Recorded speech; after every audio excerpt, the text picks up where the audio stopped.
રાજકોટમાં double murder કેસમાં 2 આરોપી પકડાયા છે। બી ડિવિઝન પોલીસે શાળા બનેવીની ધરપકડ કરી છે। તો 2 માળના ભાડાના મકાનમાં એક જ કોમન ટોયલેટ હતું। ટોયલેટમાં જવા માટે આરોપીએ બબાલ કરી હતી। ઉગ્ર બબાલ થતા છોટુએ અમિત પર છરી વડે હુમલો કર્યો। અમિતને બચાવવા પડતા તેના ભાઈ વિકી પર પણ છરી વડે હુમલો થયો।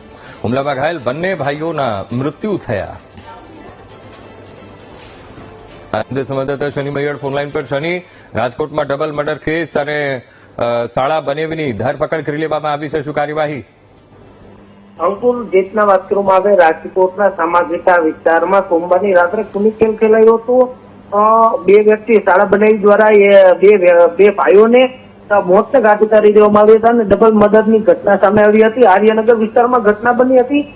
ત્યારે સમગ્ર બાબતને લઈને છોટુ ઉર્ફે સંજય ગુપ્તા અને બનેવી વિજય ગુપ્તા દ્વારા ત્યાં શૌચાલયમાં જવા બાબતે અમિત જૈન અને વિકી જૈનના ભાઈઓ ઉપર બોલાચાલી થઈ હતી। બોલાચાલી બાદ અમિત જૈન અને વિકી જૈનને મોતને ઘાટ ઉતારી દેવામાં આવ્યા હતા। બંને ભાઈઓને હત્યા કરતા અત્યારે બી ડિવિઝન પોલીસ દ્વારા 2 આરોપીની ધરપકડ કરવામાં આવી છે। સંજય ગુપ્તા અને વિજય ગુપ્તાની ધરપકડ કરી અને કાયદેસરની કાર્યવાહી છે તે હાથ ધરવામાં આવી ગઈ છે। જી બિલકુલ શનિ, સમગ્ર માહિતી સાથે જોડાવા બદલ આપનો આભાર।